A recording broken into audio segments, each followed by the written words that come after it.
Es un gusto poder compartir, ¿verdad? Un poco de todo lo que se habla sobre lo que es el consumo de sustancias psicoactivas. En ese sentido, ¿verdad?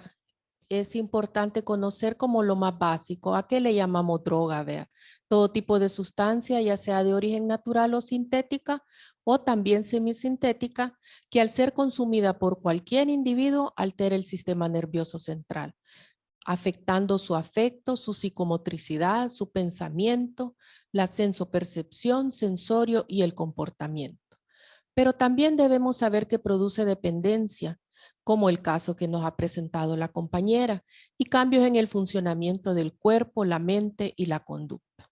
Afecta de manera transitoria o permanente la salud física y mental de la persona, así como sus relaciones con el entorno. Entonces decimos que inducen a las personas que las toman a repetir su autoadministración por el placer que le genera. Así como decía cuando le preguntaron que por qué es que consumía, ¿verdad? Puro placer, porque le gustaba. No tiene ninguna indicación médica y si la tienen pueden utilizarse con fines no terapéuticos, como todas aquellas benzodiazepinas que se están usando y es capaz de alterar las funciones psíquicas de todos los individuos, como el caso que presentamos, ¿verdad? La compañera, el intento, pero no fue intento, sino que en el mismo deseo de verdad de poder suplir esa sustancia. Entonces hablamos de lo que es un consumo perjudicial.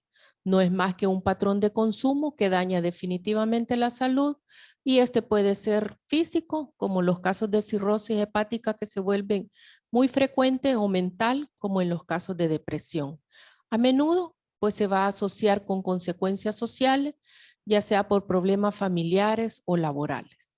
Y la intoxicación, un trastorno transitorio posterior a la ingesta de una sustancia psicoactiva y que causa alteraciones tanto en la conciencia, la cognición, la percepción, la afectividad o la conducta. Pero también tenemos el caso cuando se da la abstinencia, como en aquellos que andan en crápula y disminuyen esa sustancia. Es un conjunto de síntomas, pero se vuelven desagradables después de la cesación o la reducción abrupta del uso de una sustancia psicoactiva, la cual se ha consumido en dosis lo suficientemente elevadas y por un tiempo lo suficientemente prolongado para que pueda presentarse.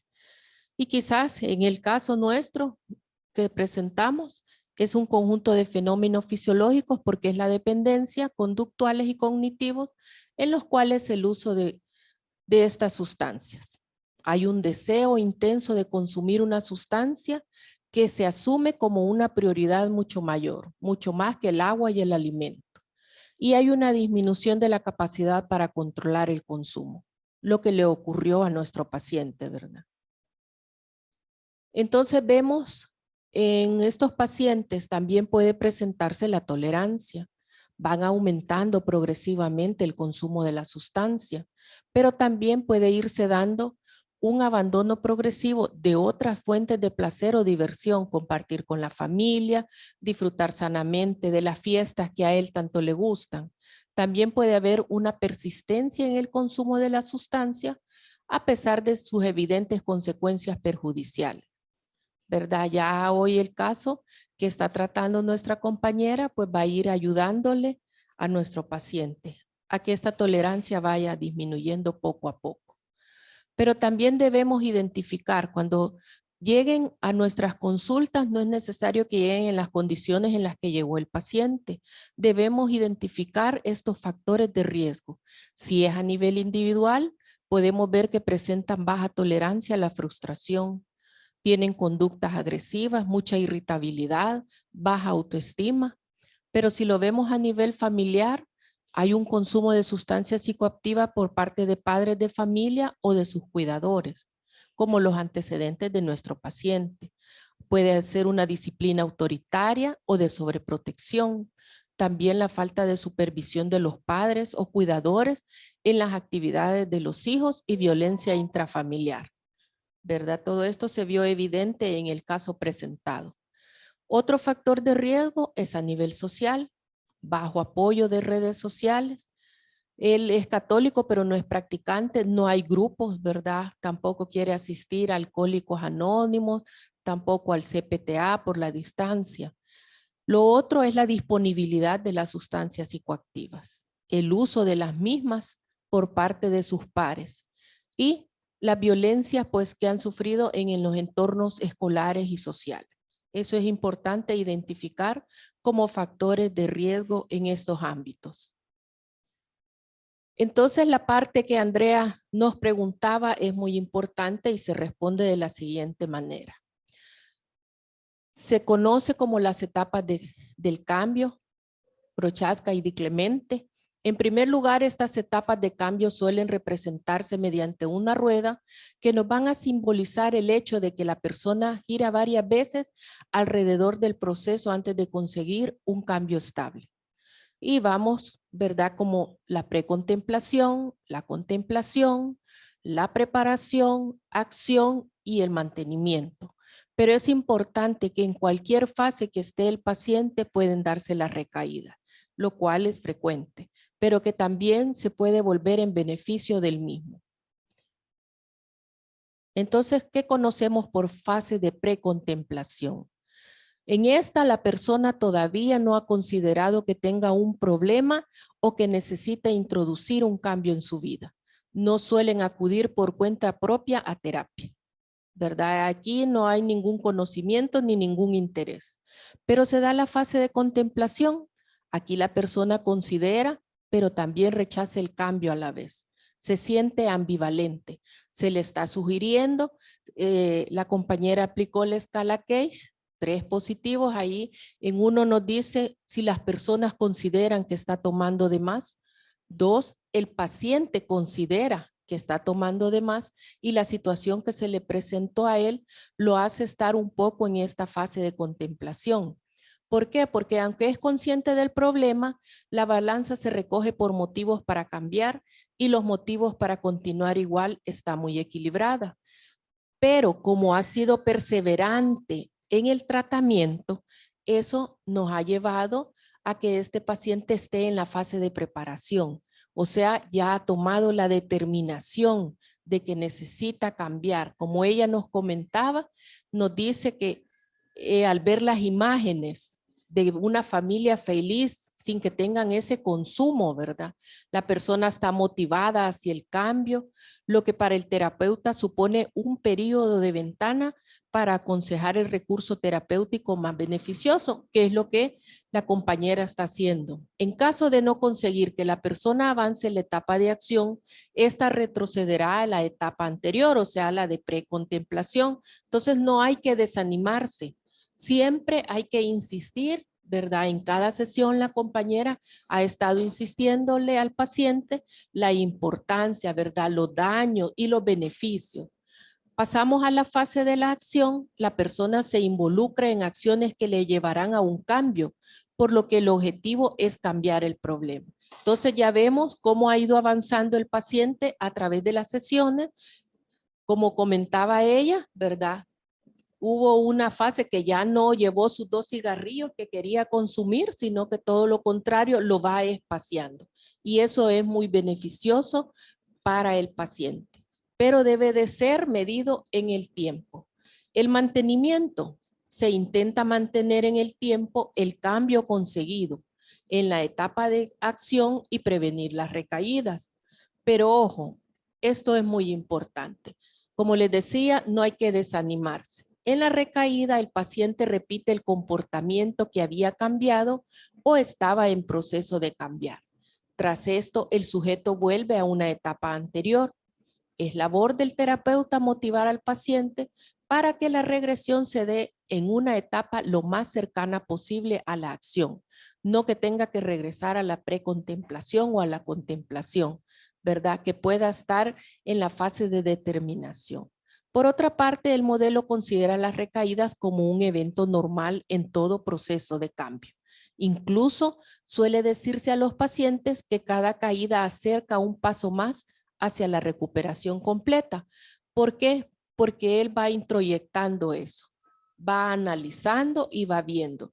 Sobre todo cuando tenemos grupo de apoyo, ¿verdad? Donde la familia se ve involucrada y va viendo, ¿verdad? Va estimulando ese cambio que está teniendo el paciente. Se le va felicitando por cada fase que va avanzando, por cada esfuerzo que él está poniendo en su recuperación. Entonces, en la recaída no se intenta fomentarla en ningún sentido, sino que se motiva al paciente a que siga con su proceso de cambio.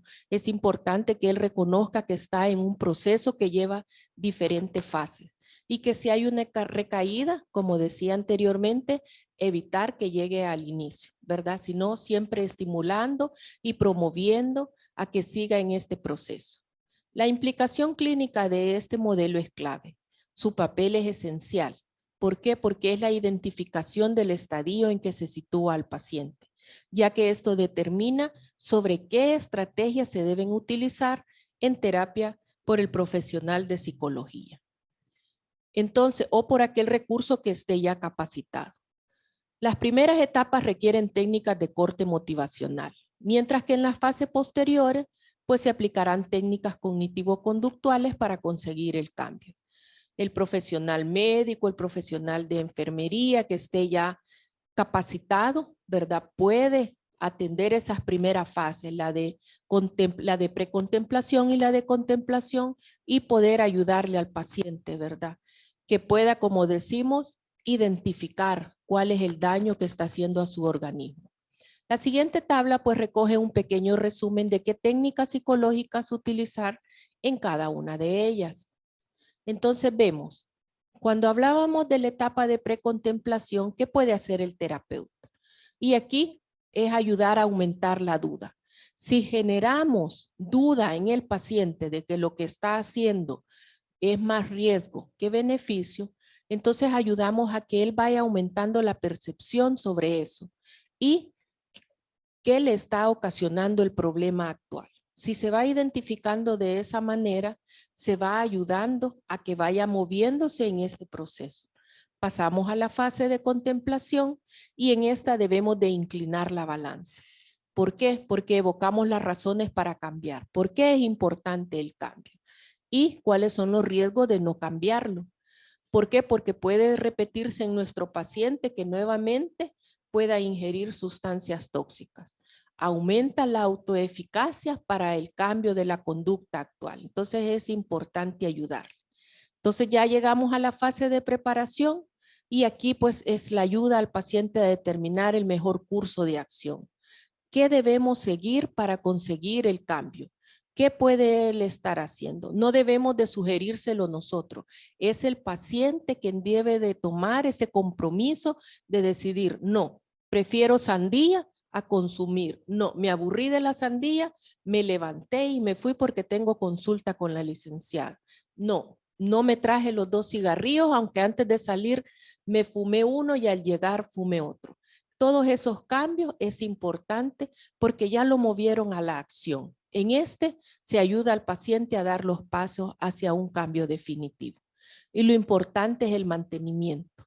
Ayudar al paciente a identificar y utilizar las estrategias para prevenir una recaída. ¿Por qué? Porque sabemos que se van a seguir dando las recaídas. El proceso ahorita es corto como para determinar que ya esté en una fase de mantenimiento. ¿Por qué? Porque siempre no hay un análisis completo. Se debe de trabajar la autoestima en él, incorporar a la familia y utilizar otras estrategias para ayudarle de una mejor manera. En la fase de recaída, esto va a ayudar al paciente a renovar el proceso de contemplación.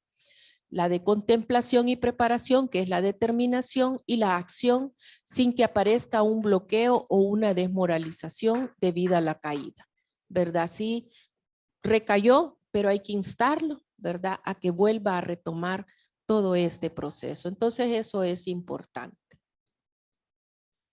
Considerar la etapa de cambio en la que se sitúa un paciente debe de ser una prioridad dentro del proceso de la evaluación de un clínico que realiza hacia un paciente. Una vez se logra establecer en qué fase está, en qué etapa de cambio, se deben aplicar las técnicas que consigan hacer avanzar a la persona por el proceso de cambio hasta llegar a la meta del mantenimiento, que esta puede durar muchísimos años y es lo ideal. También aplicar tareas que no se ajustan a la realidad del paciente producirá con toda seguridad una resistencia terapéutica en él, que causará problemas. ¿Por qué? Porque lo va a abandonar más rápidamente. Y es que las palabras de Millen y Rolnick, la resistencia terapéutica aparece cuando el terapeuta utiliza las estrategias equivocadas para la etapa actual del paciente. No hay que llevarlo acelerado, ¿verdad? Hay que ir identificando qué es lo que se va presentando para ir ubicándolo en cada etapa y brindar la terapia adecuada. Entonces decimos, planear el oportuno abordaje de estas condiciones clínicas por parte de los servicios de salud se vuelve indispensable. Hay suficiente evidencia que nos indica que la mejor forma de abordar estos problemas de salud pública es mediante la promoción de estilos de vida saludable y la prevención. Estas acciones, y de acuerdo a lo estipulado por la OMS, va a tener un mayor impacto cuando se realizan en el entorno comunitario, mediante las estrategias de atención primaria en salud.